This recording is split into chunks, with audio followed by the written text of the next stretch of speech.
The vampire king whispered those 4 words, and the entire courtroom froze.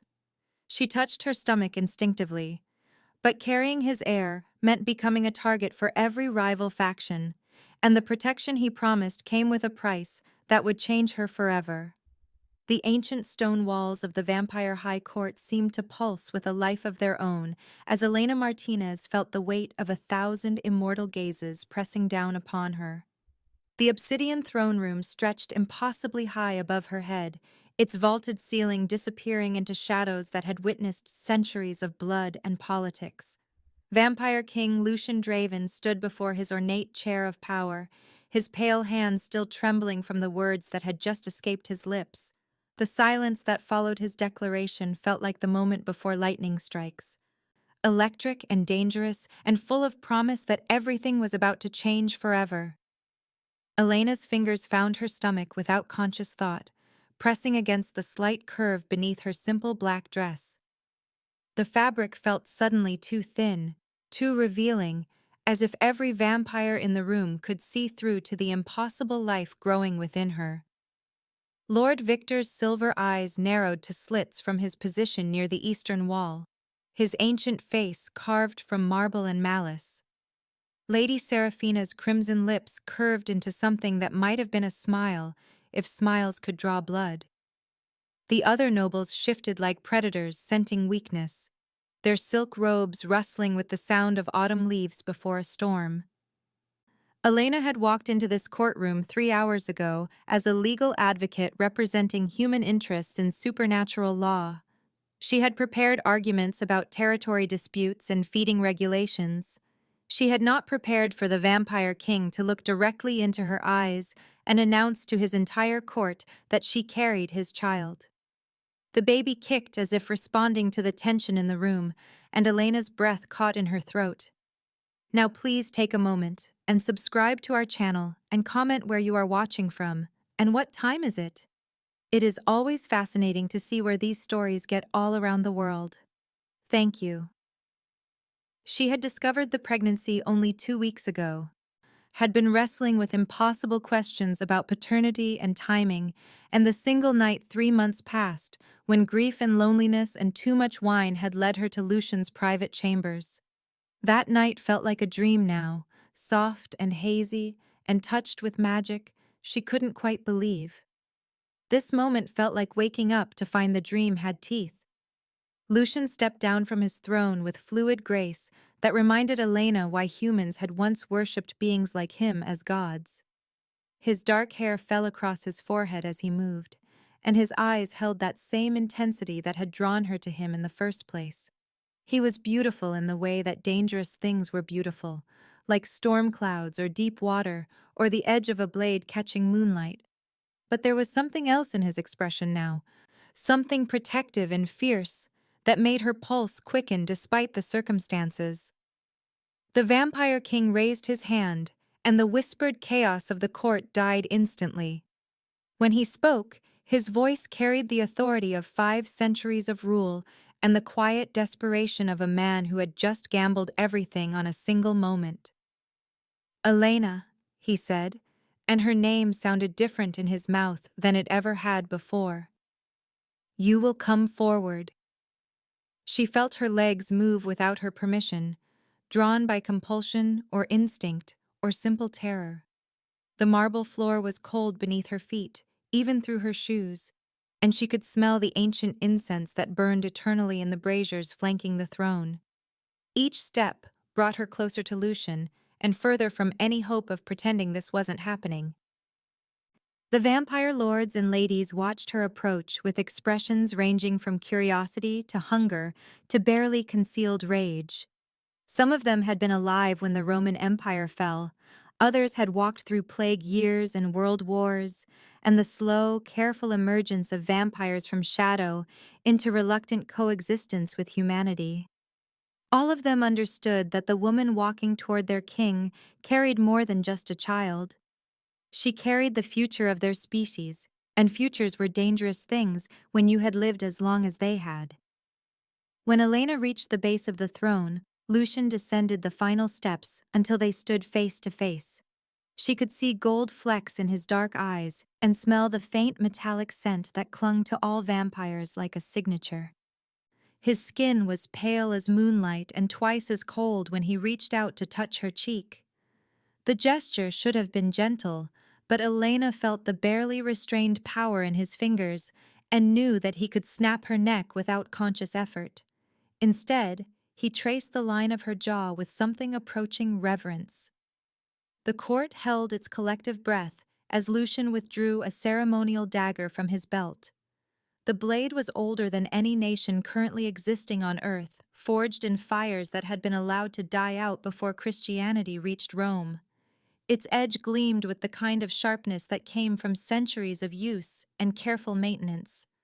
Elena's heart hammered against her ribs as she realized what was about to happen, but there was nowhere to run and no way to stop the momentum of ancient law and older magic.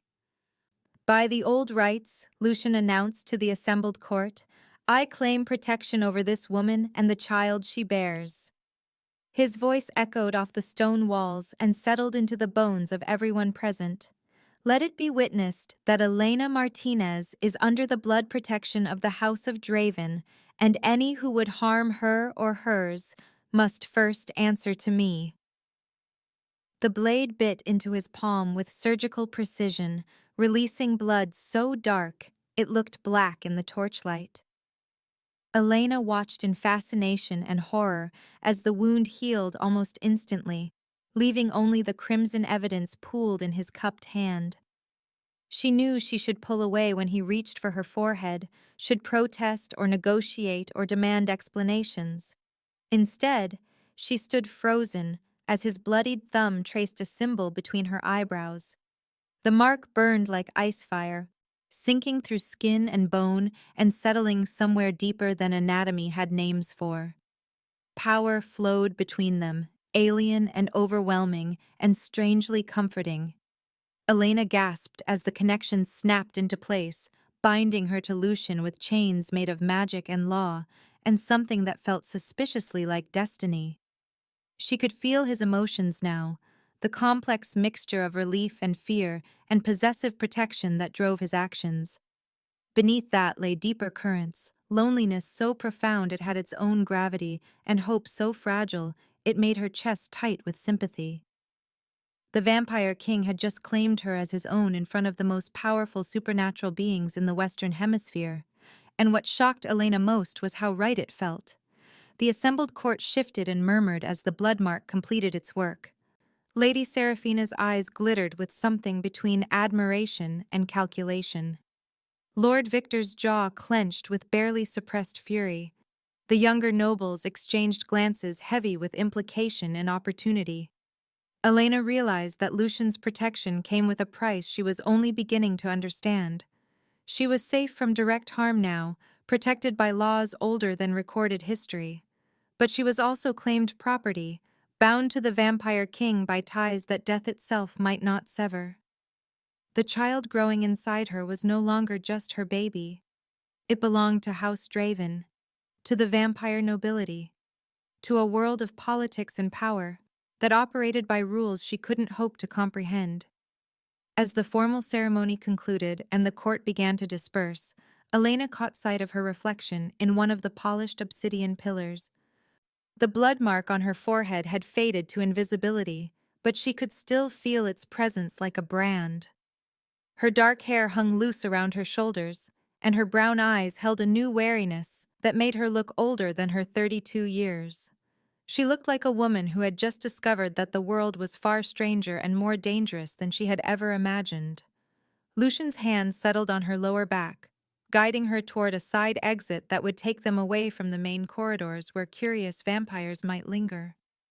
His touch was possessive, but gentle, and Elena found herself leaning into the solid warmth of his presence.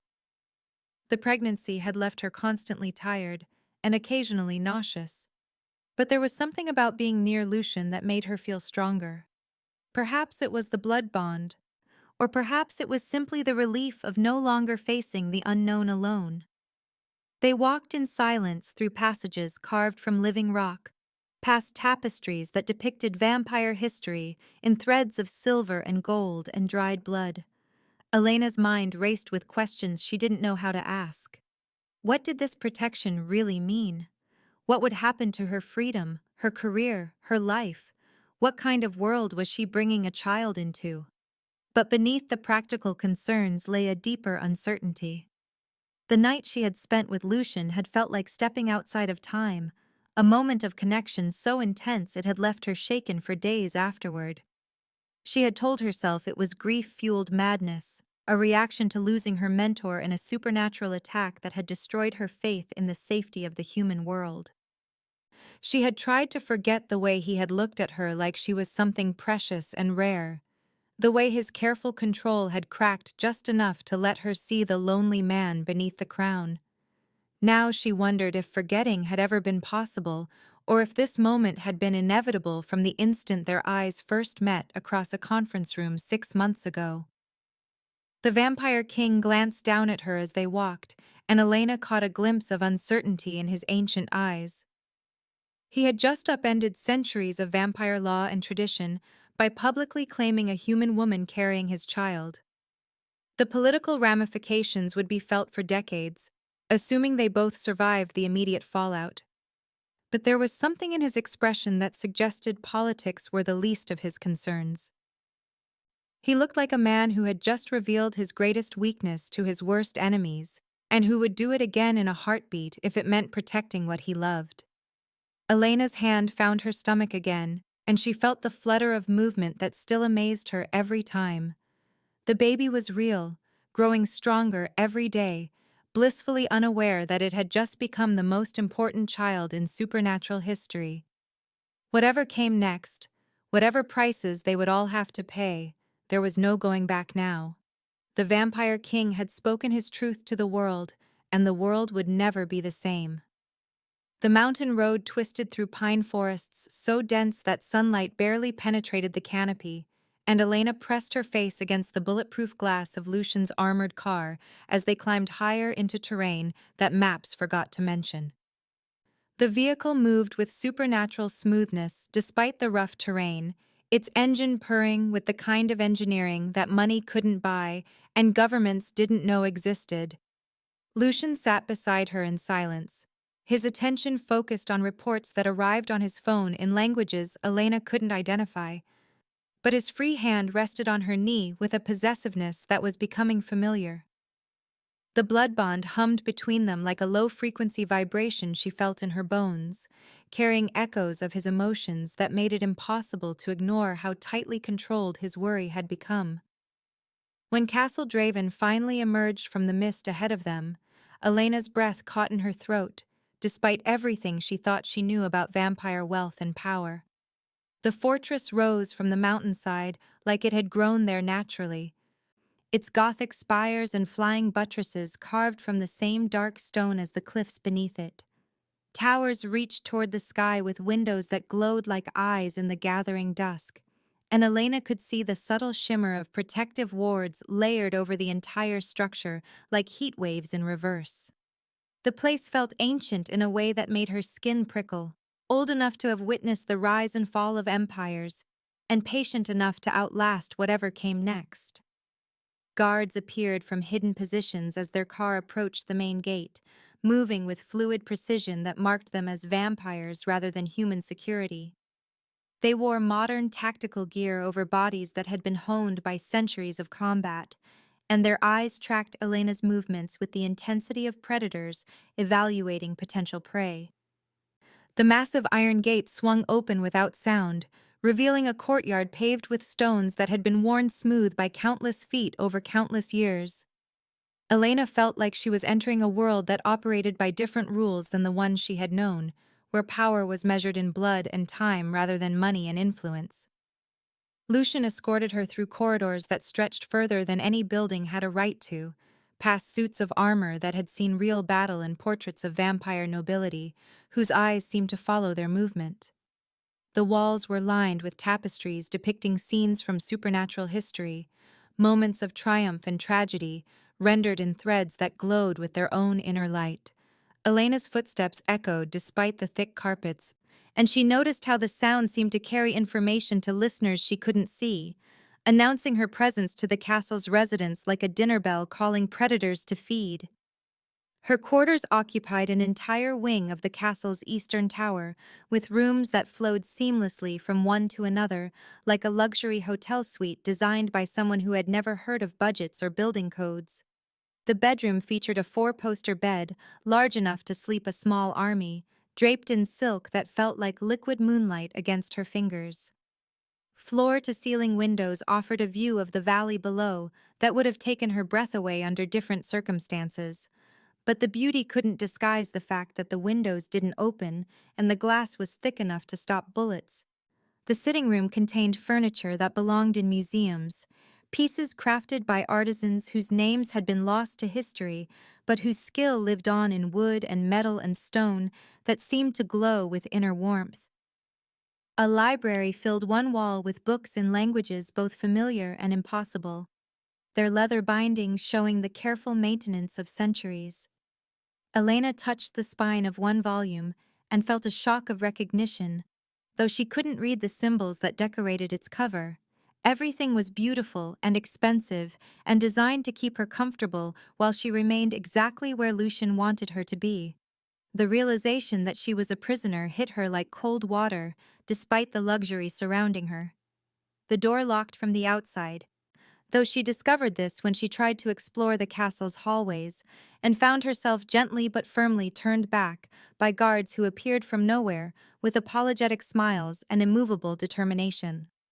Her phone had no signal despite the powerful antenna she could see on the castle's highest tower, and the internet connection required passwords she didn't possess and permissions she hadn't been granted.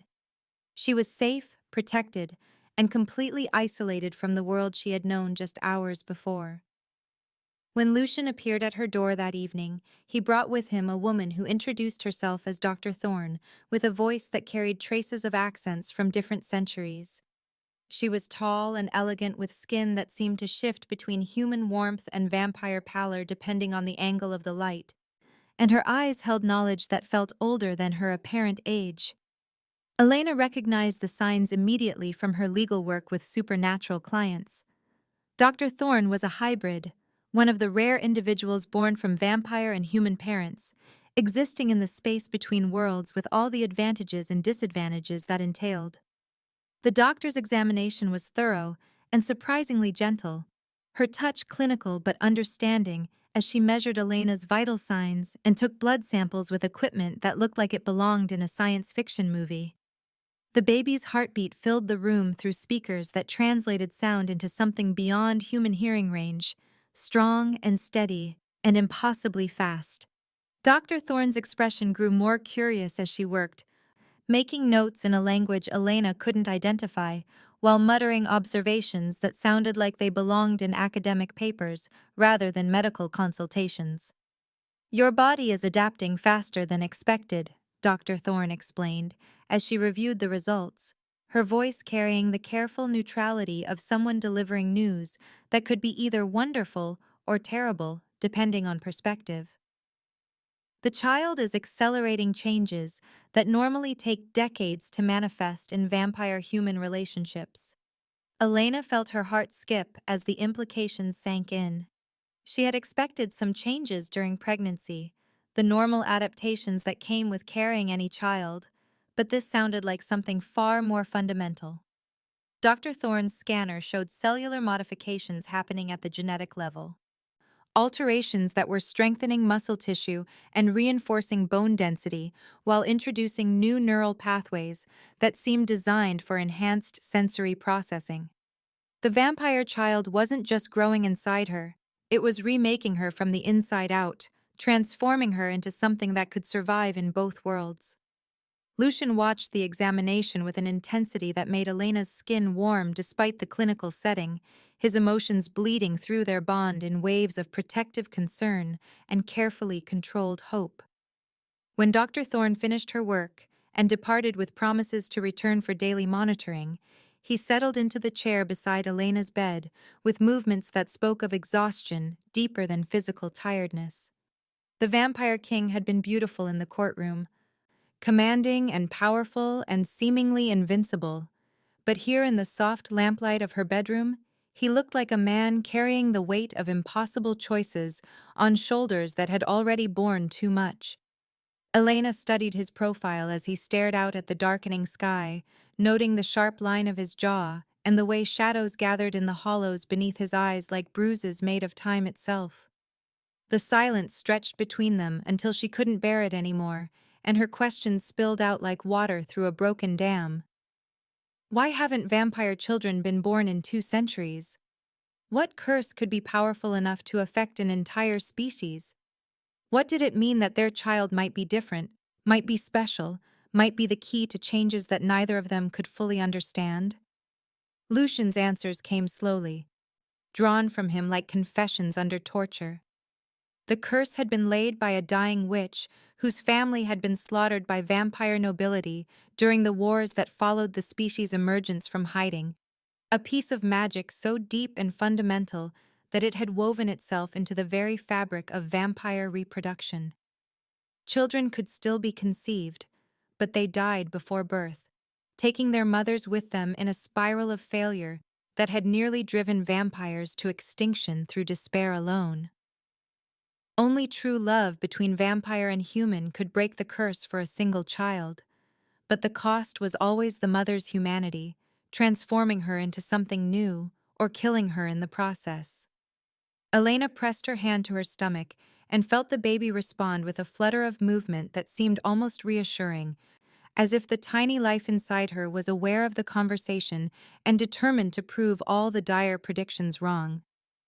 But Lucian's expression told her that hope was a luxury they couldn't afford, that too many powerful forces had too much invested in the current state of supernatural politics to allow their child to survive if it truly represented the change the old prophecies described. While Elena absorbed the magnitude of her situation in the safety of Castle Draven, the forces arrayed against them were already beginning to move like chess pieces across a board that stretched from the highest levels of vampire nobility to the deepest chambers of human government. Lady Seraphina paced the marble floors of her estate with feline grace, her crimson dress flowing around her like liquid fire as she spoke in rapid French to contacts across 3 continents. The vampire lady had survived 5 centuries by understanding that change was opportunity for those brave enough to seize it, and Elena's pregnancy represented the kind of upheaval that could reshape the entire supernatural world if properly exploited. She had already begun reaching out to younger vampire nobles who chafed under Lucian's traditional leadership, promising them power and territory in exchange for support when the time came to act. Seraphina understood better than most that a half-vampire child would be either the bridge that united their species with humanity or the weapon that destroyed both sides, and she intended to be the one who controlled which outcome came to pass. Lord Victor's approach was more direct but no less dangerous, his pale hands moving across maps that showed vampire territories throughout the Americas, while his advisors provided updates on military assets that officially didn't exist. The elder vampire lord commanded loyalty through fear rather than politics, ruling his domain with the kind of iron discipline that had served him well during the darker periods of vampire history. He saw Elena's pregnancy as an abomination that threatened the purity of their bloodlines and the careful balance of power that kept vampire society stable, and his solution was characteristically simple: kill the woman, kill the child, and eliminate the problem before it could spread to other couples who might be inspired by Lucian's example. Victor had already begun mobilizing resources for a direct assault on Castle Draven, gathering mercenaries and weapons that could breach even Lucian's formidable defenses if applied with sufficient force and cunning. In the human world, Detective James Reed stared at Elena's empty apartment with the growing certainty that her disappearance was connected to the supernatural cases they had worked together for the past 3 years. Reed had been Elena's partner in developing legal frameworks for vampire-human cooperation, watching her navigate the complex politics of species relations with a skill that had earned respect on both sides of the divide. Her sudden absence felt wrong in ways that his investigative instincts couldn't ignore, especially when combined with reports of unusual activity around known vampire gathering places and the mysterious cancellation of several high-level supernatural diplomatic meetings. Reed's requests for information through official channels had been met with bureaucratic stonewalling that suggested government agencies he wasn't authorized to know about had already classified Elena's situation as a matter of national security.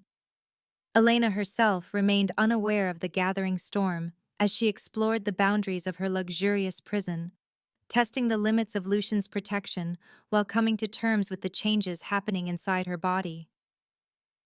The morning after Dr. Thorne's examination, she woke feeling stronger than she had in weeks, her usual pregnancy fatigue replaced by energy that seemed to hum in her veins like electricity. When she rose from bed, her movements felt different, more fluid and controlled than they had been the day before, as if her body was learning new ways to exist in space. The bathroom mirror reflected changes that were subtle but undeniable.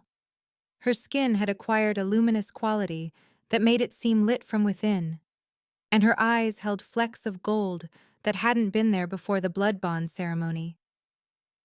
Elena tested her new strength by moving furniture that should have required help, lifting chairs and tables with ease that defied her petite frame and advancing pregnancy. The changes weren't just physical, she realized as she paid attention to sensory input that felt enhanced beyond normal human parameters. She could hear conversations happening floors below her room, could smell the individual scents of different vampires as they moved through the castle's corridors, could feel vibrations in the stone walls that spoke of hidden passages and secret chambers. When she tried to leave her wing of the castle, the guards who appeared to redirect her moved with speed that would have been blur to human vision, but Elena found herself tracking their movements with perfect clarity, understanding their positioning and anticipating their actions with instincts she had never possessed before. Her attempt to reach the castle's main entrance was thwarted, not by force, but by a growing sensitivity to sunlight that made her skin burn and her eyes water when she approached the windows that faced east. The vampire child was indeed changing her, transforming her into something that could survive in Lucian's world, but might not be able to return to her own. The forest surrounding Castle Draven stretched for miles in every direction, its ancient pines forming a natural barrier that had protected vampire secrets for centuries. But Elena discovered that her enhanced senses could navigate the twisted paths with an intuition that felt borrowed from predators who had hunted these woods long before human civilization reached the mountains. Her escape attempt began at dawn, when the castle's vampire inhabitants retreated to their day chambers, leaving only human servants and a skeleton crew of guards who assumed the pregnant woman in the eastern tower was safely contained by locked doors and supernatural exhaustion. Elena had spent 3 days memorizing guard rotations and studying the castle's layout through windows that offered glimpses of exterior architecture, noting the way morning mist clung to certain sections of the outer walls and how shadows fell across paths that led down the mountainside toward what might be freedom or might be death in the wilderness beyond. The blood bond with Lucian pulsed against her consciousness, like a compass needle pointing toward his sleeping form somewhere in the castle's depths. But she forced herself to ignore the pull of connection that urged her to return to safety and protection and the gilded cage that had become her world. Her pregnancy had progressed enough that running was difficult, but her new vampire-enhanced strength compensated for the awkwardness of her changing body, allowing her to climb down from her tower window using handholds carved into stone that no normal human could have reached or trusted to support their weight. The forest floor beneath the castle walls was carpeted with centuries of fallen pine needles that muffled her footsteps as she moved deeper into trees that seemed to whisper warnings in languages older than recorded history. But Elena pressed forward, driven by a desperation that had been building since the moment she realized that Lucian's protection came with chains she might never be able to break. She had gone perhaps a mile when the arrow appeared in the tree trunk beside her head, its steel point buried so deep in ancient wood that the shaft vibrated with the force of impact, and its fletching was still smoking from the speed of its flight. Elena spun toward the source of the shot and found herself facing a man who emerged from the forest shadows like he had been carved from darkness itself, his crossbow already reloaded and aimed at her heart with the steady precision of someone who had never missed a target that mattered. Marcus Sterling moved with the controlled grace of a predator who had spent years hunting creatures faster and stronger than himself. His tall frame dressed in black tactical gear that seemed to absorb light rather than reflect it, and his pale eyes held the kind of cold calculation that came from staring death in the face so often that it had become an old acquaintance rather than a feared enemy. Elena's enhanced senses told her things about this stranger that her human mind struggled to process. Reading the scent of silver and holy water and old blood that clung to his weapons, feeling the electromagnetic signature of devices designed to detect and neutralize supernatural abilities, recognizing the careful way he positioned himself to account for vampire speed and strength, even though she was obviously pregnant and apparently helpless. Marcus Sterling was a vampire hunter, she realized with a clarity that cut through her panic like ice water, one of the legendary figures that vampires whispered about in their private moments when they thought no humans were listening, and she was standing in front of him with vampire modifications flowing through her bloodstream and a half-vampire child growing in her womb. The crossbow never wavered as Marcus studied her with professional interest, taking in details that would help him determine whether she was victim or accomplice in whatever supernatural conspiracy had brought her to his attention. Elena Martinez, he said in a voice that carried traces of an accent she couldn't identify, but somehow knew belonged to places where old wars had been fought with stakes and silver and prayers that might or might not be answered by gods who had grown tired of watching monsters feed on innocence. I know who you are and what you're carrying, and I know that Vampire King has marked you as his property in ways that go deeper than simple possession. The question I need answered is whether you're here by choice or by force, because that determines whether I put this bolt through your heart or offer you something that Lucian Draven never will. Freedom. Elena felt the baby kick inside her as if responding to the threat in the hunter's voice, and her hand moved instinctively to protect her stomach even as she tried to process the implications of his words. Marcus Sterling knew about her pregnancy, knew about the blood bond, knew enough about vampire politics to understand that her situation was more complex than simple kidnapping or seduction. His offer of freedom hung in the air between them like bait in a trap she couldn't quite see the edges of, but the alternative was returning to a castle where her choices were being made by others and her future was being decided by forces beyond her control. "What kind of freedom?" she asked, and her voice sounded stronger than she felt as vampire-enhanced hearing picked up the subtle sounds of the forest around them, the rustle of small creatures fleeing from predators they could sense but not see, the distant crack of branches under the weight of something large moving through the trees with purpose that felt aimed in their direction. Marcus lowered his crossbow slightly, but kept it ready as he explained his proposition, with the matter-of-fact tone of someone discussing a business transaction rather than life-and-death choices. The vampire hierarchy was an infection that had been allowed to spread unchecked for too long, he told her. A system of predators who maintained their power by controlling information and eliminating threats before they could grow into real challenges to the established order. Elena's pregnancy represented the kind of change that could upset centuries of careful balance, which made her valuable to anyone who wanted to see the current system destroyed and rebuilt according to different principles. He could get her away from Lucian's influence, could provide protection that didn't come with ownership, could ensure that her child grew up free from the political games that had already marked it as either savior or target before its first breath. All he needed in return was her cooperation in bringing down the network of vampire nobles who had committed crimes against humanity that no court would ever prosecute, and no government agency would ever investigate.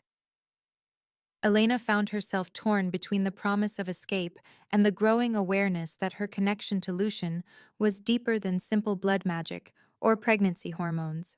Through their bond, she could feel him beginning to wake as the sun moved past its zenith, could sense his immediate alarm when he discovered her absence, and the wave of protective fury that followed like thunder after lightning. Part of her wanted to run toward the freedom Marcus offered, to reclaim the independence she had lost when she walked into that vampire courtroom. But another part recognized that cutting the bond between herself and Lucian would be like severing an artery that had become essential to her survival. The conversation was interrupted by movement in the trees above them, shadows detaching from branches, with liquid grace that marked them as vampires moving at full speed through terrain they knew better than any human hunter could hope to learn. Marcus's crossbow snapped up toward the canopy as Elena realized that her escape attempt had triggered alarms she hadn't known existed, that Lucian's protective instincts had reached through their bond to mobilize guards who were already converging on their position with lethal intent. The hunter grabbed Elena's arm and pulled her deeper into the forest, his equipment registering vampire signatures, closing in from multiple directions as he led her toward what might be a prepared escape route or might simply be the place where they would make their final stand against odds that no human should survive. Lucian himself appeared ahead of them like a force of nature given physical form, his dark hair streaming behind him as he moved between trees with speed that made him seem to teleport rather than run, and his eyes held the kind of cold rage that had once made humans worship vampire kind as terrible gods to be appeased with sacrifice and prayer. Marcus raised his crossbow, but Elena stepped between them before he could fire, her enhanced reflexes surprising her as much as anyone else when she moved fast enough to intercept a shot aimed at the vampire king's heart. The tableau that followed felt frozen in time, hunter and vampire and pregnant woman caught in a moment where any movement might trigger violence that would end with death for all of them. But Elena could feel through her bond with Lucian that his fury was wrapped around terror at the thought of losing her and the child to circumstances beyond his control. "Stand down, Sterling," Lucian commanded in a voice that carried 5 centuries of absolute authority, his attention focused on the hunter with the intensity of a predator evaluating prey that had proven more dangerous than expected. "The woman is under my protection, and anyone who threatens her answers to me personally." Marcus kept his weapon trained on the vampire king, but Elena could see calculation in his expression as he weighed odds that were shifting faster than he could adapt to changing circumstances. She realized that this confrontation was about more than her escape attempt, that forces larger than any of them had been set in motion by her pregnancy, and that every choice they made from this moment forward would have consequences that reached far beyond personal survival. The standoff ended when Elena made a decision that surprised everyone, including herself, choosing to step closer to Lucian while keeping her eyes on Marcus Sterling as she spoke with conviction that came from somewhere deeper than conscious thought. "I appreciate the offer of freedom, but I need to understand what I'm choosing between before I make decisions that affect my child's future. If you want my cooperation against vampire corruption, prove that your methods won't just replace one form of tyranny with another." Marcus Sterling studied her for a long moment before slowly lowering his crossbow, and Elena could see respect in his expression as he recognized that she was choosing to gather information rather than simply accepting the first alternative offered to her situation. "Very well," he said, as vampire guards began to emerge from the forest around them with weapons drawn and expressions that promised death to anyone who threatened their king's mate. "But remember that offers of freedom don't remain open indefinitely, and the longer you wait to choose, the fewer options you'll have when circumstances force your hand." Elena felt Lucian's relief flood through their bond as Marcus Sterling melted back into the forest with the professional skill of someone who had survived countless encounters with supernatural predators, but she also sensed that this meeting had changed something fundamental about their situation in ways that none of them fully understood yet. Back at Castle Draven, Lucian led her to his private chambers for the first time since the night their child was conceived, and Elena found herself in rooms that reflected centuries of accumulated wealth and power, but also profound loneliness that spoke to the isolation of immortal existence. He poured himself wine that smelled of blood and herbs, while she settled into a chair that probably cost more than most people earned in a year. And the silence between them stretched until she finally asked the questions that had been building since her conversation with Dr. Thorne and her encounter with the vampire hunter. Lucian's answers came reluctantly, drawn from him like confessions that he had never intended to make to anyone, especially not to a human woman whose mortality made her presence in his life feel like holding fire in his bare hands. The curse that prevented vampire reproduction was indeed tied to love, he explained, woven into their species' biology by magic that recognized the difference between simple desire and the kind of connection that could bridge the gap between mortal and immortal existence. Their child represented either the key to breaking the curse entirely or the mechanism that would make it permanent, and the outcome depended on factors that neither prophecy nor science could predict with certainty. But there was another curse, older and more personal, that had shaped every relationship Lucian had attempted over his 5 centuries of existence. Everyone he allowed himself to love died, usually in ways that could be traced back to his enemies, using his emotions as weapons against him. And Elena's pregnancy had already painted a target on her back that would only grow brighter as the child developed abilities that marked it as either humanity's salvation or its destruction. Elena absorbed this revelation while watching emotions play across Lucian's face that she was only beginning to understand through their growing bond. Seeing the weight of loss that had accumulated over centuries of watching lovers and friends and allies fall victim to the political games that surrounded vampire nobility like a deadly atmosphere.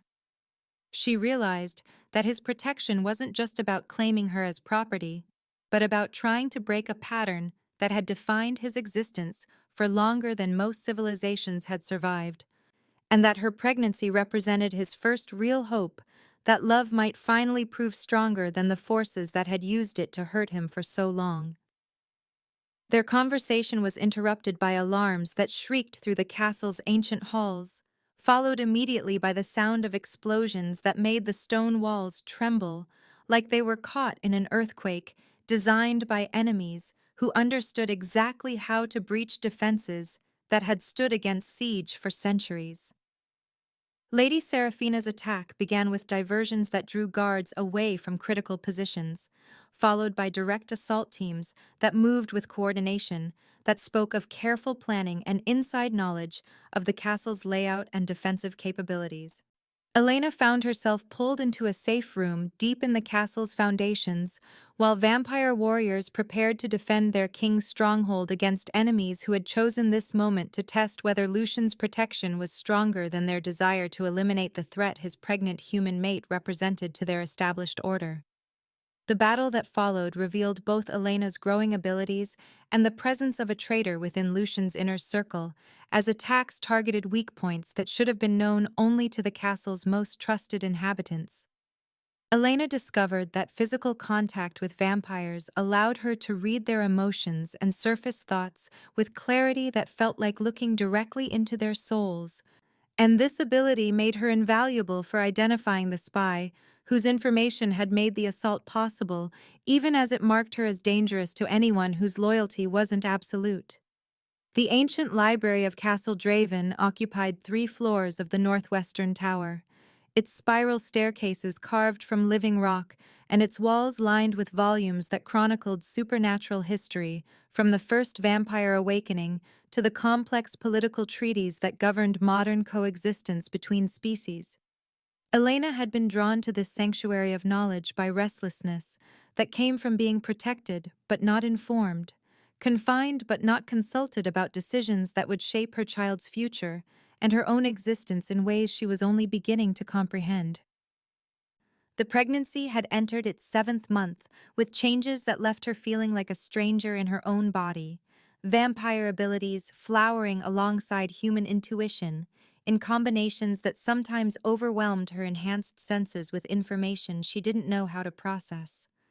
Sleep had become elusive as the baby's movements grew stronger and more frequent, accompanied by dreams that felt like memories borrowed from bloodlines she had never possessed, and visions of futures that shifted between paradise and apocalypse, depending on choices she hadn't yet been forced to make.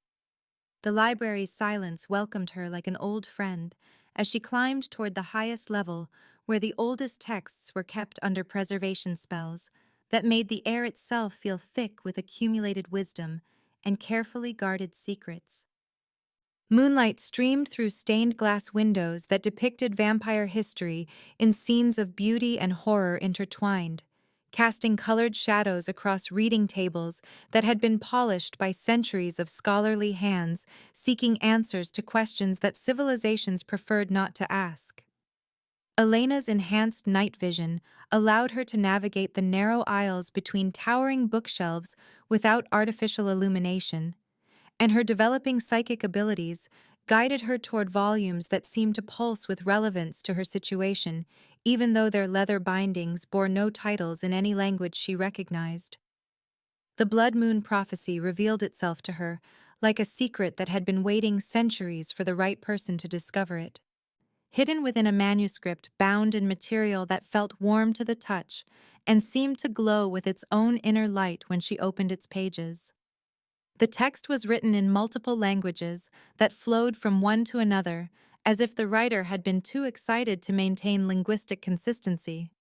But Elena found she could read every word with clarity that suggested her vampire-enhanced abilities included linguistic comprehension beyond normal human limitations.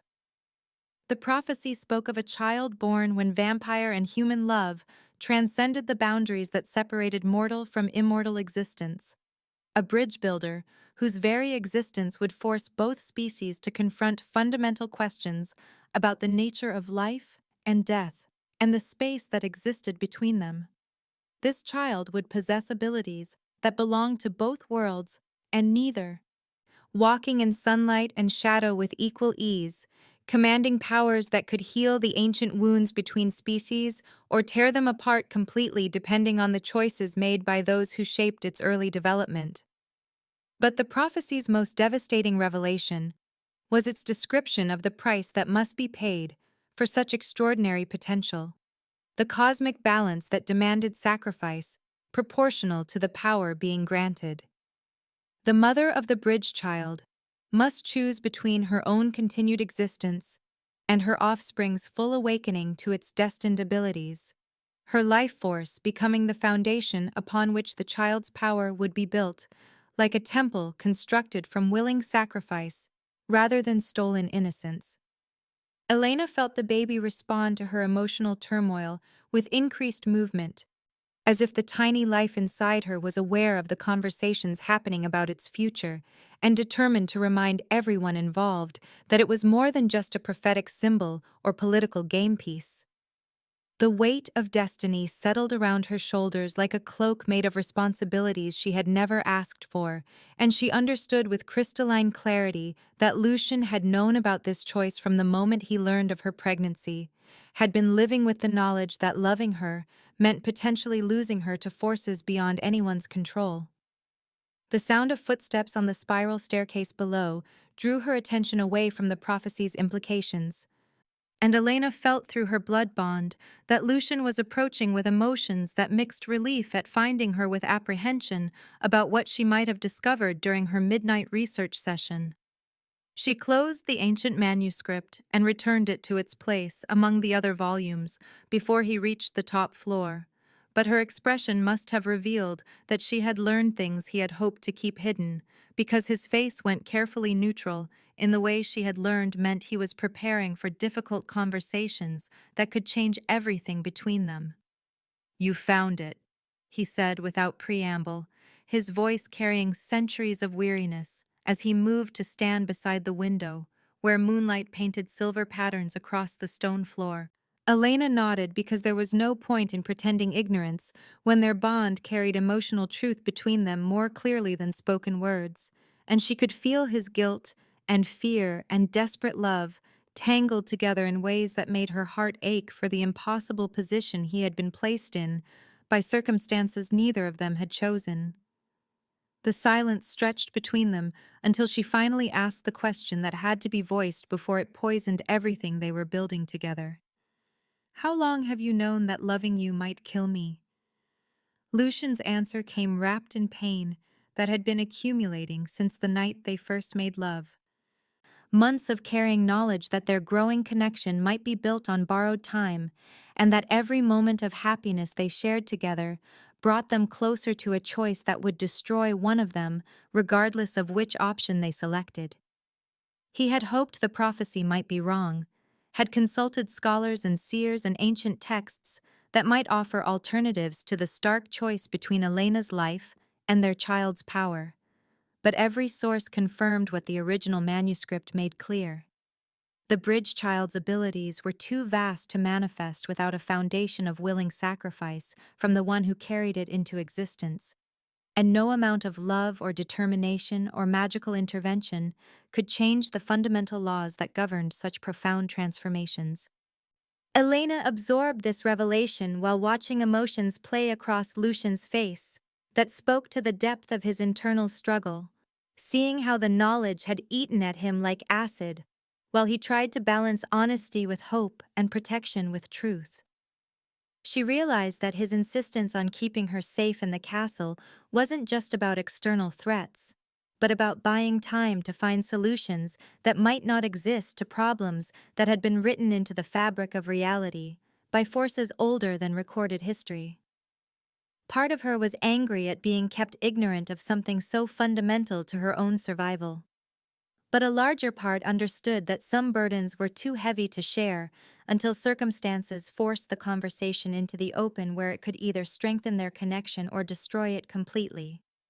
Their discussion was interrupted by alarms that shrieked through the castle's communication system with urgency that made Elena's enhanced senses recoil from the assault of sound and electromagnetic activity that accompanied emergency protocols designed to coordinate responses to threats that could manifest faster than normal human reflexes could track.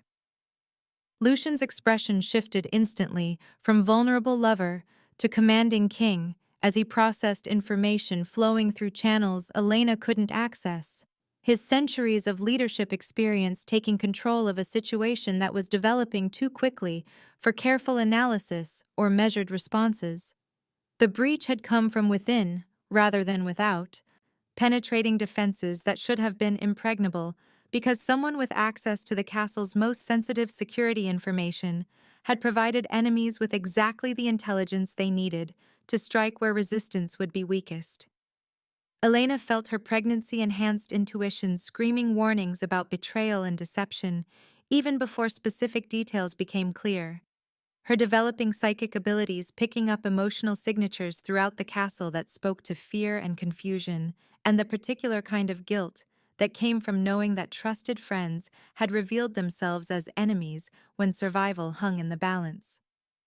Dr. Thorne appeared in the library doorway with medical equipment that looked more military than clinical, her hybrid nature allowing her to move through the castle's corridors without triggering alarms designed to detect pure vampire or human intruders.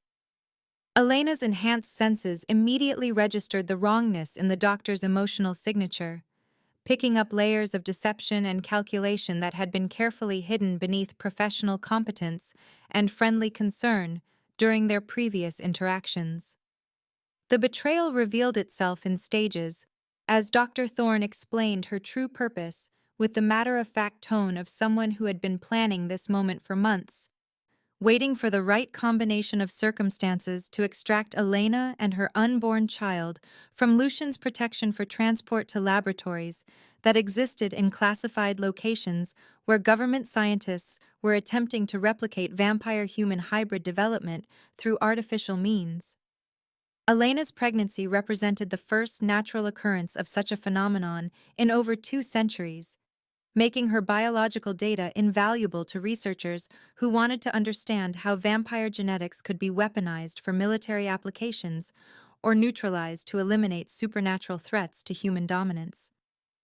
The tranquilizer gun Dr. Thorne produced from her medical bag was designed specifically for pregnant women undergoing rapid supernatural transformation, its chemical payload calibrated to sedate Elena without harming the developing child, whose genetic material was worth more to certain government agencies than the lives of everyone in Castle Draven combined. Elena felt the baby respond to her surge of adrenaline and protective fury with movements that seemed almost coordinated, as if the tiny life inside her was preparing to defend both of them against threats its enhanced development allowed it to sense even from the womb. Lucian moved with vampire speed that blurred the boundaries between physics and magic. But Dr. Thorne had anticipated his response and triggered devices that filled the air with electromagnetic interference designed to disrupt the supernatural senses that made vampire reflexes so deadly in close combat. The library became a battlefield where centuries of accumulated knowledge provided both weapons and cover as Elena discovered that her hybrid abilities allowed her to function normally despite interference that left Lucian struggling to coordinate movements that had been second nature for 500 years. Elena's first direct contact with Dr. Thorne, through her enhanced psychic abilities, revealed the full scope of the betrayal that had been growing like cancer within Lucian's inner circle. Months of careful intelligence gathering and relationship building designed to position the hybrid doctor perfectly for the moment when Elena's pregnancy reached the stage where extraction would provide maximum scientific value. The government organization behind the operation saw vampire-human hybrids as either weapons to be developed or threats to be eliminated, and they had been systematically identifying and recruiting individuals with access to supernatural communities for operations that existed outside any legal framework or ethical oversight. Dr. Thorne's hybrid nature made her perfect for infiltrating vampire society while maintaining loyalty to human agencies that promised her a place in whatever world emerged from the conflict they were engineering between species that had been learning to coexist despite centuries of mutual suspicion and fear. The confrontation ended when Elena's desperate attempt to escape Dr. Thorne's sedative triggered an explosion of psychic energy that revealed the true extent of her developing abilities, her mind touching every consciousness in the castle simultaneously, and broadcasting emotions with intensity that left vampires and humans alike temporarily stunned by the force of her protective instincts, channeled through supernatural power she was only beginning to understand. The feedback from that mental contact showed her something that changed everything about how she understood her relationship with Lucian, revealing through direct emotional connection that his love for her was entirely genuine and had existed independently of pregnancy hormones or blood bond magic or political necessity. She saw herself through his perceptions and felt the depth of connection that had been building between them since their first meeting, the recognition of souls that belonged together despite the impossibility of their circumstances and the forces arrayed against any hope of lasting happiness.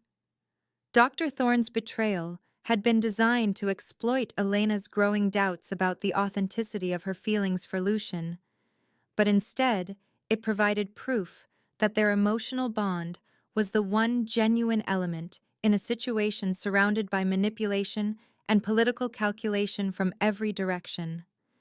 The castle's security systems were already compromised beyond repair, and external forces were moving to take advantage of the chaos Dr. Thorne's operation had created, leaving Elena and Lucian with no choice but to abandon the stronghold that had been his base of power for centuries and flee into an uncertain future where protection would have to come from allies they weren't sure they could trust and resources they hadn't yet learned to access.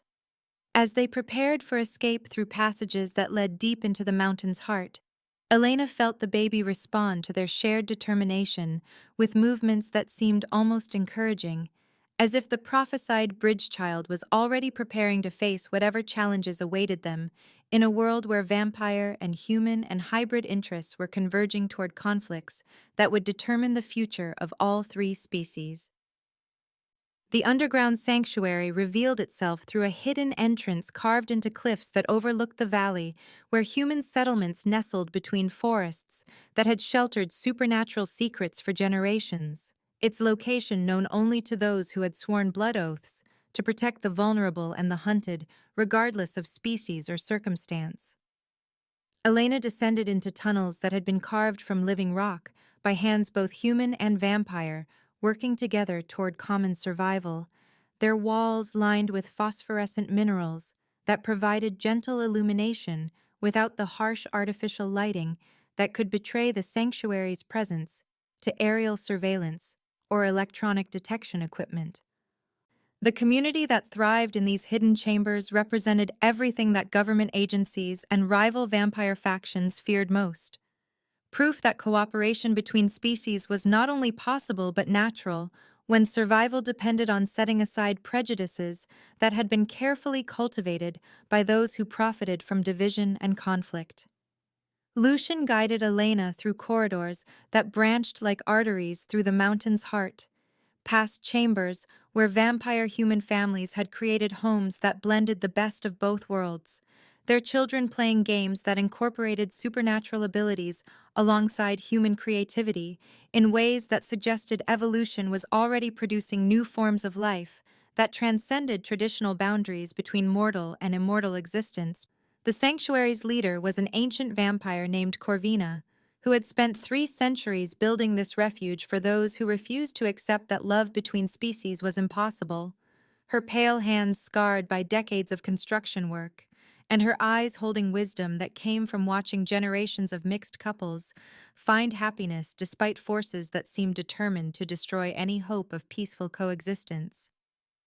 Elena felt immediately welcomed into a community that understood her situation without requiring explanations or justifications, surrounded by women who had faced similar choices and men who had made similar sacrifices in pursuit of relationships that challenged fundamental assumptions about the nature of love and loyalty and the possibilities that existed when fear was replaced by trust. The sanctuary's medical facilities were more advanced than anything Elena had encountered even in Lucian's castle, staffed by healers who specialized in the unique challenges of vampire-human reproduction and hybrid development, their expertise drawn from centuries of experience with pregnancies that pushed the boundaries of biological possibility in directions that mainstream medicine couldn't acknowledge, without admitting that everything they thought they knew about genetics and evolution was incomplete at best. Dr. Sarah Chen examined Elena with equipment that seemed to read cellular changes at the molecular level, while providing commentary that revealed the pregnancy was proceeding faster than even optimistic projections had suggested, the baby's development accelerating in ways that spoke to abilities that were manifesting before birth, rather than emerging gradually through childhood, as previous hybrid cases had demonstrated. Elena's own transformation was keeping pace with her child's growth, her vampire abilities strengthening daily, while her human characteristics remained intact, in combinations that defied every theory about how supernatural genetics were supposed to function. According to Bloodline, purity advocates on both sides of the species divide. The sanctuary's peace lasted exactly 4 days before government satellites identified thermal signatures that didn't match known geological patterns in the region, followed by reconnaissance drones that mapped tunnel entrances with precision that spoke to intelligence sources providing information that should have been impossible for outsiders to obtain. The evacuation began before dawn as electronic warfare specialists attempted to disrupt the government's surveillance capabilities, while families gathered possessions that could be carried quickly through escape routes that led deeper into mountain ranges, where civilization had never established permanent footholds and satellite coverage was intermittent at best. Elena found herself moving through forest terrain with speed and endurance that amazed her even as her pregnancy entered its 8th month, her hybrid physiology allowing her to keep pace with vampires whose supernatural abilities had been honed by centuries of practice, while her enhanced senses guided her along paths that seemed to reveal themselves just when navigation became critical. The pursuit that followed demonstrated the government's determination to capture her regardless of collateral damage to innocent families, whose only crime was believing that love could transcend species boundaries. Military vehicles cutting through wilderness areas that were supposed to be protected from development, while aerial units coordinated with ground forces in patterns that spoke to extensive planning and unlimited resources dedicated to what intelligence agencies had classified as a priority operation with implications for national security. Lucian's protective instincts had evolved beyond simple possession into something approaching worship as he watched Elena navigate challenges that would have defeated most vampires while carrying a child that represented hope for entire species that had been slowly dying from isolation and genetic stagnation. Her ability to function in full sunlight while retaining vampire strength and speed made her invaluable during daylight hours, when pure vampires were forced to seek shelter, and her developing psychic abilities allowed her to detect human emotions and intentions from distances that provided early warning about ambushes and surveillance that might otherwise have been undetectable until too late. Marcus Sterling materialized from forest shadows during their third day of flight, with information that changed everything about how they understood the forces arrayed against them, his usual hostility replaced by grim determination as he revealed intelligence gathered through contacts in government agencies that most people didn't know existed. The organization hunting Elena wasn't interested in simple capture or elimination, he explained, as they took shelter in caves that had been carved by underground rivers flowing toward oceans that had vanished when continents were younger, and the world was still learning what shapes it wanted to hold. Military scientists had achieved partial success in artificial hybrid creation through techniques that violated every ethical principle governing human experimentation. But their laboratory-produced subjects lacked the stability and full power spectrum that natural conception provided, making Elena's pregnancy invaluable as a template for perfecting processes that would allow mass production of hybrid soldiers designed for operations against both pure vampires and baseline humans who might resist the New World Order being engineered in classified facilities. Marcus's intelligence sources had also revealed the government's ultimate goal, which extended beyond simple military applications toward complete species replacement, eliminating pure vampires and unmodified humans in favor of artificially controlled hybrids who would possess supernatural abilities without the independence and emotional complexity that made natural hybrids difficult to manipulate and control. Elena realized that her child represented either the key to this dystopian future or the obstacle that could prevent it, depending on whether the forces of cooperation or domination proved stronger in the conflicts that were already beginning to reshape the hidden world where supernatural politics intersected with human power structures. The revelation that Marcus Sterling had shifted from enemy to ally based on intelligence that made their personal conflicts irrelevant compared to species-wide extinction created opportunities for cooperation that neither Elena nor Lucian had anticipated, but it also highlighted how desperate their situation had become when survival required trusting people who had recently been trying to kill them. The alliance that formed around their shared flight from government forces attracted other unlikely partners as word spread through supernatural communication networks that operated below the threshold of human detection.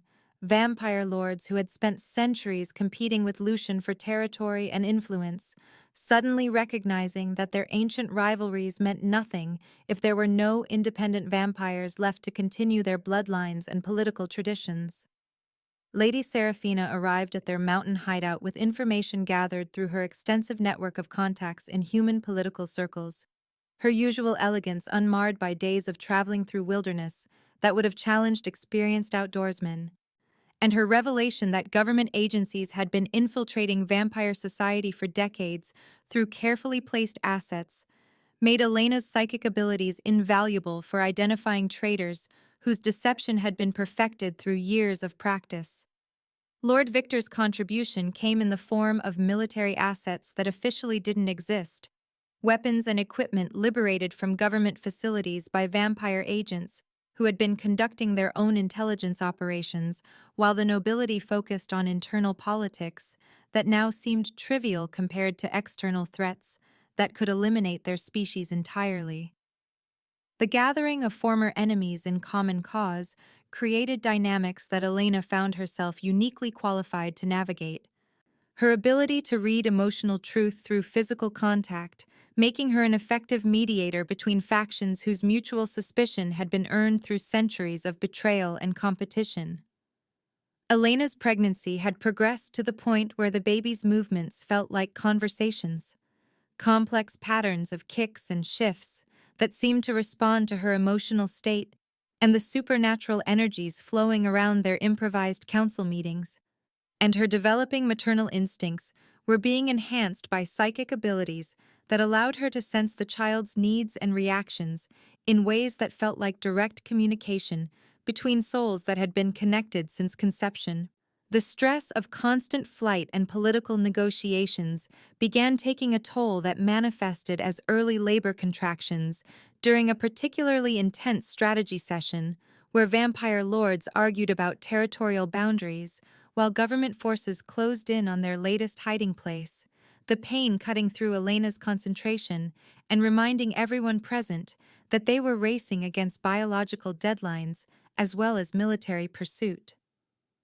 Dr. Chen's examination revealed that the contractions were early warning signs rather than immediate labor, but they indicated that the pregnancy was entering a critical phase where stress could trigger premature birth at a time when they lacked access to the specialized facilities that might be necessary if complications arose during delivery of a child whose genetic makeup was unprecedented in recorded supernatural history. Lucian's response to this news revealed depths of protective desperation that Elena had never seen before, his usual controlled demeanor cracking to reveal fears that went beyond personal loss toward existential terror at the possibility that their child might be born in circumstances that prevented it from surviving long enough to fulfill whatever destiny the prophecies described. The vampire king who had commanded respect through 5 centuries of political maneuvering was reduced to raw emotion by the prospect of losing the two beings who had given his immortal existence meaning beyond simple survival and power accumulation. The decision to seek more secure shelter forced them to trust contacts whose loyalty was uncertain, but whose resources might provide the safety necessary for Elena to carry the pregnancy to full term, without interference from government forces or rival supernatural factions who saw the bridge child as either opportunity or threat depending on their own political calculations. Marcus Sterling's suggestion that they approach the Covenant of Shadows, an organization of supernatural beings who had remained neutral in vampire politics for centuries, represented their best hope for finding sanctuary that could withstand the kind of assault that government agencies were prepared to launch against targets they considered essential to national security operations. The journey toward the Covenant's stronghold would require traveling through territory controlled by supernatural entities whose relationships with vampire society were complex and potentially hostile, but Elena's unique status as a pregnant human, carrying vampire royalty, while manifesting hybrid abilities herself, made her a figure of sufficient importance that even ancient enemies might be willing to negotiate, rather than risk the political consequences of harming someone whose child could reshape the entire supernatural world, depending on how current conflicts resolve themselves. As they prepared for what might be the most dangerous phase of their flight, Elena felt the baby respond to her determination with movements that seemed almost encouraging, and she began to understand that her role in the coming changes extended beyond simple survival. Toward leadership responsibilities she had never sought but couldn't avoid if she wanted to protect not just her own child, but the future of every supernatural being who believed that cooperation was possible between species that had been taught to see each other as natural enemies, rather than potential allies in building something better than the world they had inherited from ancestors whose fears had become their children's limitations. The Vampire Council chambers had been carved from a natural cavern system deep beneath the Carpathian Mountains, their ancient halls bearing witness to centuries of supernatural politics and power struggles. But tonight, they hosted an emergency gathering that brought together enemies, who had spent lifetimes plotting each other's destruction in the face of a threat that made their personal conflicts seem like childish games compared to the existential crisis bearing down on their entire species. Elena felt the weight of hundreds of immortal gazes as she entered the main assembly hall, her pregnancy now so advanced that movement required careful balance and frequent rest. But her hybrid abilities had grown strong enough that she could sense the emotional undercurrents flowing between vampire lords who maintained polite facades while calculating advantages they might gain from whatever decisions emerged from this unprecedented summit. The great hall stretched impossibly high above their heads, its ceiling lost in shadows that had swallowed centuries of secrets, while the walls displayed banners representing bloodlines that had survived plagues and wars, and the slow transformation of the world from a place where vampires ruled through terror to one where they negotiated for territory through legal frameworks that Elena had helped create back when she thought supernatural law was about property disputes rather than species survival. Lucian took his place at the council table with authority that 5 centuries of leadership had burned into his very bones. But Elena could feel through their bond how her condition affected his ability to focus on political maneuvering, when every instinct he possessed screamed at him to protect her and their unborn child from dangers that seemed to multiply faster than they could be identified and neutralized. Lady Seraphina presented intelligence gathered through her network of contacts in human government circles, her usual elegance unmarred by the gravity of information that painted a picture of military forces mobilizing for operations that would target every known vampire sanctuary and hybrid community simultaneously. A coordinated strike designed to eliminate supernatural threats to human dominance while capturing enough specimens for continued experimentation in facilities that existed beyond the reach of any law or oversight agency. Lord Victor's contribution came through gritted teeth as the ancient warrior described military assets that government agencies had deployed in patterns suggesting they knew exact locations of vampire strongholds that had remained hidden for centuries. Information that could only have come from sources within the supernatural community itself, or surveillance capabilities that rendered traditional concealment methods obsolete. Marcus Sterling stood at the edge of the gathering like a wolf among sheep, his presence tolerated because his intelligence about government operations had proven accurate and valuable. But Elena could sense the tension radiating from vampires who had been trained to see hunters as natural enemies, even when circumstances forced temporary cooperation against common threats. The debate that followed revealed fault lines in vampire society that went deeper than simple political disagreement toward fundamental questions about whether their species should fight for independence, seek integration with human society, or accept whatever future government agencies decided to impose through superior firepower and technology. Elena found herself drawn into discussions that should have been beyond her authority or expertise, but her unique position as the only pregnant human in vampire council chambers, combined with psychic abilities that allowed her to read emotional truth beneath political rhetoric, made her voice carry weight that transcended traditional hierarchies based on age and bloodline purity. The emergency session was interrupted by alarms that shrieked through communication systems with urgency that made Elena's enhanced senses recoil from electromagnetic interference designed to disable supernatural abilities while coordinating human military responses to targets that were moving faster than conventional tracking methods could follow. Detective James Reed's voice echoed through speakers that had been hidden throughout the council chambers, his familiar tone carrying authority that Elena remembered from their years working together on cases that had seemed complex at the time, but now felt like simple puzzles compared to the moral labyrinth she found herself navigating as government forces surrounded the mountain stronghold with weapons designed specifically for supernatural targets.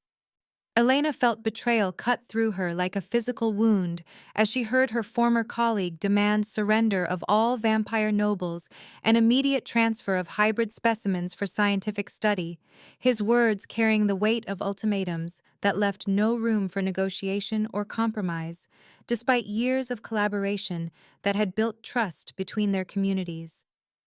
The assault began with electromagnetic pulses that disrupted vampire senses and communication systems, while military units equipped with silver ammunition and UV floodlights established perimeters designed to prevent escape through traditional supernatural means. But the attackers had underestimated how quickly their targets could adapt when survival demanded innovation rather than reliance on abilities that had served them well for centuries. Elena discovered that her hybrid nature made her immune to many of the technological countermeasures deployed against pure vampires, her enhanced strength and speed functioning normally, while ancient lords struggled with sensory disruption that left them vulnerable to weapons they would normally dodge with contemptuous ease. The battle that erupted in the council chambers revealed the true scope of preparation that government forces had invested in this operation, soldiers moving with coordination that spoke to months of training specifically for combat against supernatural opponents, while their equipment demonstrated understanding of vampire weaknesses that could only have come from extensive study of captured subjects. Elena found herself at the center of fighting that raged between beings whose conflicts had shaped hidden history for millennia, her psychic abilities allowing her to coordinate defensive efforts by reading hostile intentions before they could be acted upon, while her pregnancy made her simultaneously the most valuable and most vulnerable person in chambers, where immortal warriors traded blows that could shatter stone and bend steel. Lucian fought with desperation that transformed his usual controlled elegance into something approaching feral fury, his protective instincts amplified by the blood bond, until every threat to Elena felt like a personal attack that demanded immediate and overwhelming response. But even his centuries of combat experience couldn't overcome the simple mathematics of being outnumbered by enemies who had prepared specifically for this confrontation. The realization that conventional resistance was doomed came to Elena through a combination of tactical analysis and psychic intuition that painted pictures of defeat spreading through the supernatural community like wildfire, government forces systematically eliminating resistance while capturing enough specimens to perfect artificial hybrid creation that would make natural reproduction unnecessary for their purposes. Elena felt the blood moon prophecy calling to her like destiny made manifest, the ancient words resonating through her consciousness with power that seemed to flow directly from the child she carried, and she understood with crystalline clarity that fulfilling the prophecy's requirements was the only path that led to survival for everyone she had come to love and protect. The choice the prophecy demanded felt like standing at the edge of an abyss where jumping might save the world, but would certainly destroy her individual existence. Transforming her life force into power that could break the curse, preventing vampire reproduction, while simultaneously ending her ability to participate in the future she was trying to create. Lucian's reaction to her decision revealed depths of emotion that 5 centuries of careful control had barely contained. His refusal to accept her sacrifice, creating their first real conflict as lovers, who had faced every external threat as partners, discovered that some choices could drive wedges between them that no amount of love could bridge without fundamental compromise from both sides. Their argument raged, even as battle continued around them, Elena insisting that the prophecy offered the only solution that could save both species, while Lucian demanded alternatives that didn't require her death as payment for everyone else's survival. His desperation bleeding through their bond with intensity that left her emotionally raw from experiencing his pain alongside her own fear and determination.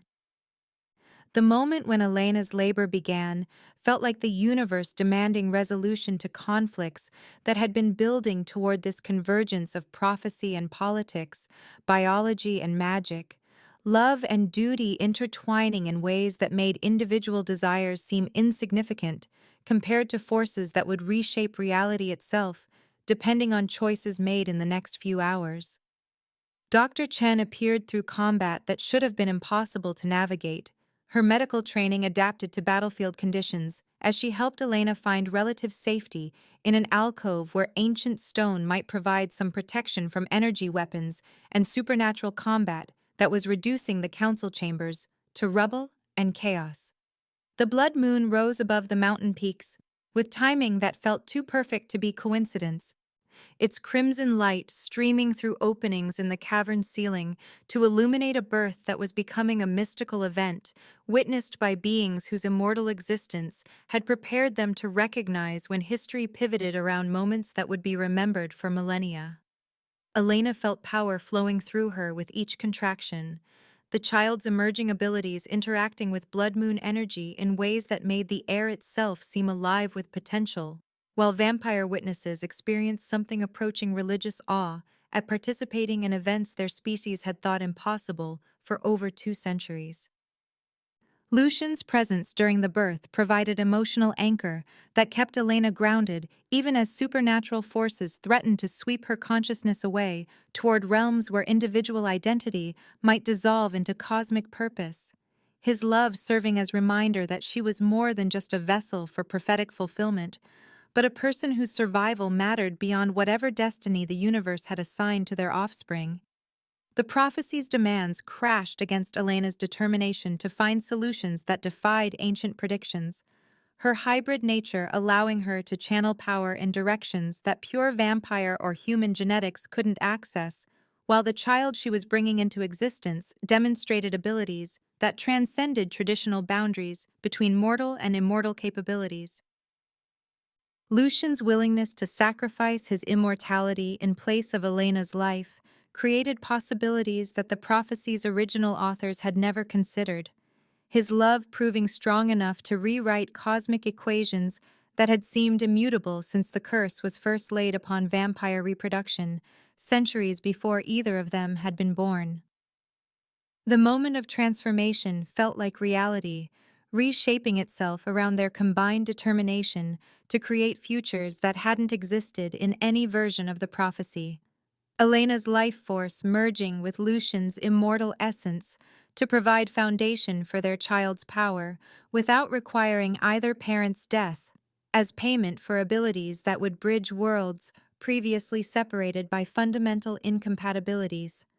Their daughter entered existence as the blood moon reached its zenith, her birth cry carrying harmonics that seemed to reverberate through dimensions beyond normal perception, while her opening eyes reflected light that belonged to both day and night, human and vampire, mortality and eternity combined in a single being who represented hope for species that had been slowly dying from isolation and mutual fear. Elena survived the birth, forever changed by power that flowed through her during transformation, her human nature enhanced rather than replaced by abilities that allowed her to exist comfortably in both worlds while retaining emotional connections that kept her grounded in relationships rather than floating away toward cosmic detachment that might have accompanied such fundamental alteration of her basic nature. Lucian emerged from his sacrifice, aged to apparent mortality, but retaining enough vampire abilities to remain formidable while gaining capacity for emotional depth that immortality had sometimes constrained. His love for Elena and their daughter providing anchor that made temporary existence feel more valuable than eternal loneliness had ever been. The government assault faltered as soldiers encountered phenomena that their training couldn't explain, supernatural energies unleashed by the prophetic birth, disrupting electronic systems while creating psychological effects that left human attackers questioning the wisdom of continuing operations against targets who had just demonstrated power that rendered conventional weapons irrelevant to conflicts playing out on levels beyond military comprehension. The collapse of the government's supernatural suppression program began with leaked footage from the Blood Moon incident that spread across social media platforms faster than any containment protocol could prevent. Images of Elena's transformed birth reaching millions of viewers who witnessed firsthand the emergence of abilities that rendered every official denial about supernatural existence utterly transparent and impossible to maintain.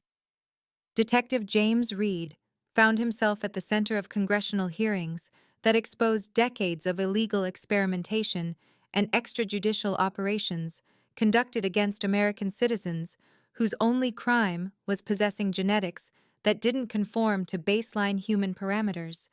His testimony revealing a shadow apparatus within federal agencies that had operated with impunity while violating every constitutional principle they claimed to protect. The revelation that hybrid children were being artificially created in classified laboratories triggered international investigations that uncovered similar programs in dozens of countries, each government scrambling to distance itself from operations that had been coordinated through intelligence networks that supposedly didn't exist, while the scientific data from these experiments was being shared with private contractors whose motivations extended far beyond national security concerns.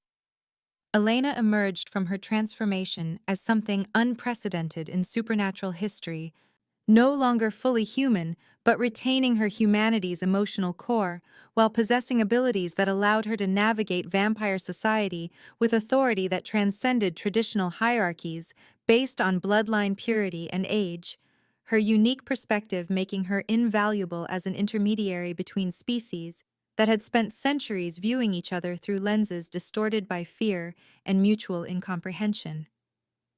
The legal framework Elena had helped establish during her years as a supernatural rights advocate became the foundation for accords that recognized vampire communities as legitimate political entities, deserving representation in governmental systems that had previously ignored their existence or actively worked to eliminate them through policies that treated supernatural beings as threats to be neutralized rather than citizens with rights to be protected. Lucian's sacrifice had transformed him from immortal king to mortal partner in ways that paradoxically increased his influence within vampire society. His willingness to trade eternal existence for love, demonstrating leadership qualities that inspired younger vampires, while forcing ancient lords to confront questions about what immortality meant when it came without connection to anything beyond personal survival and power accumulation. Their daughter Arya represented living proof that cooperation between species was not only possible, but could produce results that surpassed what either vampires or humans could achieve independently, her abilities manifesting in ways that defied every theoretical model, while her presence in integrated communities created ripple effects that transformed attitudes on both sides of the supernatural divide. The vampire lords who had initially opposed Elena's pregnancy found themselves facing choices that would determine whether their bloodlines survived the transition to a world where hiding from human society was no longer possible, and integration required adaptations that challenged fundamental assumptions about vampire superiority and the necessity of viewing humans as prey rather than potential allies in building sustainable futures. Lady Seraphina embraced the new paradigm with characteristic grace, using her centuries of political experience to establish vampire enclaves within major cities where her people could maintain their cultural traditions, while participating in economic and social systems that benefited from supernatural abilities applied to human problems, ranging from medical research to environmental restoration. Lord Victor's adaptation proved more difficult, his warrior mentality struggling with diplomatic solutions to conflicts that had traditionally been resolved through force. But his eventual acceptance of Elena's mediation helped establish protocols for managing disputes between vampire factions and human governments without resorting to violence that could destabilize the fragile coexistence they were all learning to navigate. The establishment of the Supernatural Rights Commission required Elena to split her time between legal advocacy and diplomatic functions that drew on abilities she was still discovering, her psychic sensitivity to emotional truth making her uniquely qualified to detect deception in negotiations where centuries of mistrust had to be overcome before meaningful progress could be achieved. Lucian's role in vampire society evolved from monarch to reform advocate, his experience with traditional power structures allowing him to identify institutions that needed modernization, while his mortality gave him perspective on change that immortal beings often struggled to accept. His collaboration with younger vampires producing innovations in everything from feeding practices to territorial management that demonstrated how supernatural abilities could be integrated into contemporary civilization without threatening human populations. The media attention surrounding their family created both opportunities and challenges as Elena learned to balance privacy concerns with the public's fascination with their story. Her decision to grant carefully controlled interviews, helping to humanize supernatural issues while protecting Arya from exploitation by journalists who saw the child as either miracle or monster, depending on their audience's prejudices. Elena's new legal practice specialized in cases that bridged supernatural and human law, representing vampire clients seeking recognition of ancient territorial claims while defending human families whose children displayed unexpected abilities that suggested supernatural heritage their parents had never suspected. Her work establishing precedents that would shape legislation for generations as society adapted to revelations that fundamentally altered understanding of human genetic diversity. The challenges of raising Arya in a world still adjusting to supernatural revelation required constant vigilance as Elena and Lucian navigated everything from educational systems unprepared for students with extraordinary abilities to medical professionals who lacked training in hybrid physiology, their experiences becoming case studies that helped establish best practices for integrating supernatural children into institutions designed exclusively for baseline humans. Lucian's aging process proceeded at rates that defied medical prediction, his vampire heritage slowing cellular degeneration, while his restored mortality allowed him to experience time passage in ways that enhanced, rather than diminished, his appreciation for moments shared with Elena and their daughter. His transformation from immortal ruler to devoted family man, inspiring other vampire nobles to reconsider their own relationship priorities. The ripple effects of their success story reached far beyond vampire-human relations as other supernatural species began emerging from centuries of hiding, werewolf packs, and fae courts, and magical practitioners who had watched the vampire integration process with interest that gradually overcame caution as they recognized that revelation carried more benefits than risks when properly managed through legal frameworks that protected minority rights while acknowledging majority concerns.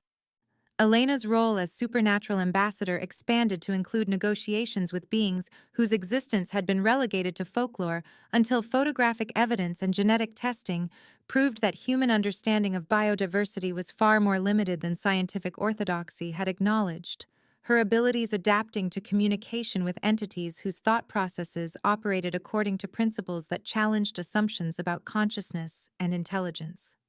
The establishment of integrated communities required infrastructure modifications that showcased supernatural abilities in constructive applications, vampire architects designing buildings that could accommodate both diurnal and nocturnal inhabitants, while hybrid engineers developed energy systems that drew on abilities no human technology could replicate, their innovations attracting investment from corporations that recognized profit potential in partnerships with supernatural consultants.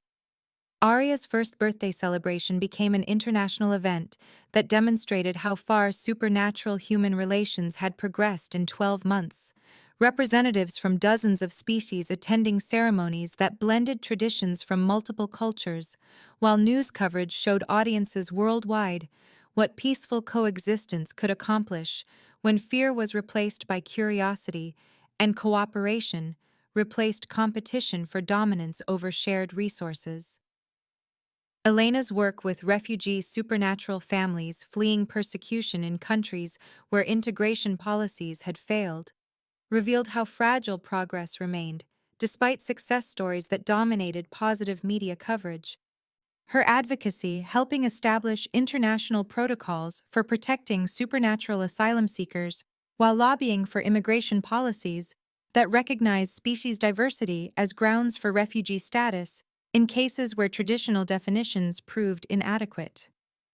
Lucian's efforts to modernize vampire society focused on education systems that prepared young vampires for integration while preserving cultural knowledge that might otherwise be lost during rapid social transformation.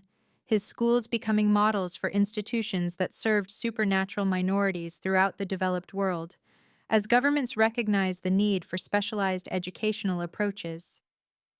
The economic implications of supernatural integration created opportunities that neither species could have anticipated when their primary interaction involved predator-prey relationships, vampire abilities proving valuable in industries ranging from security consulting to pharmaceutical research, while human technology enhanced supernatural communities in ways that improved quality of life without compromising cultural authenticity.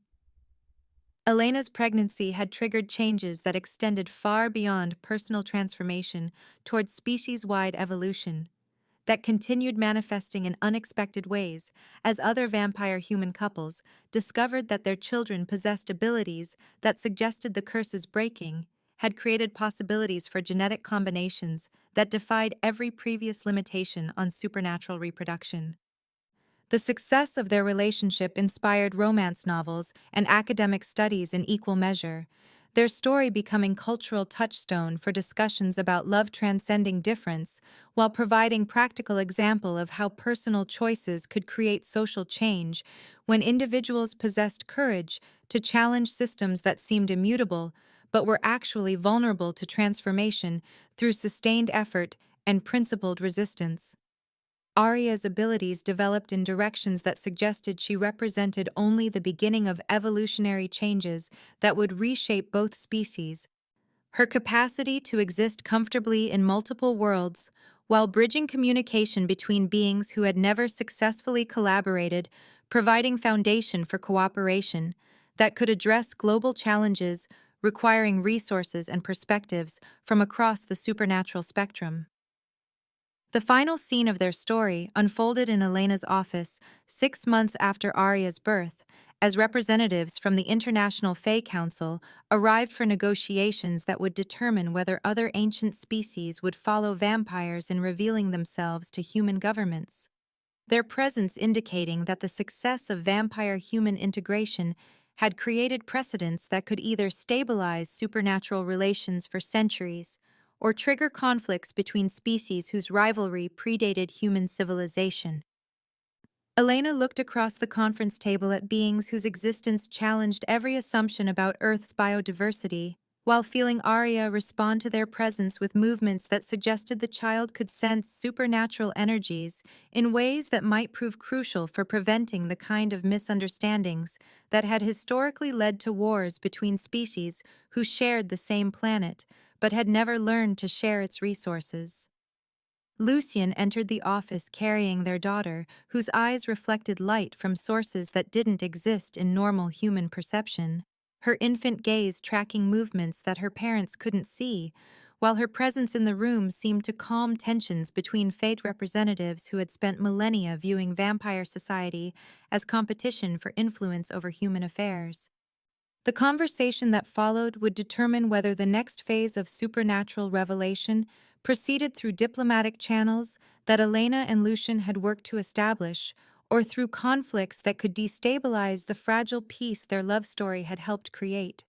But as Elena felt her daughter's tiny hand grasp her finger with strength that spoke to abilities still developing, she knew that whatever challenges lay ahead would be faced by beings who had learned that cooperation was not only possible, but could produce results that exceeded what any species could achieve through isolation and mutual suspicion.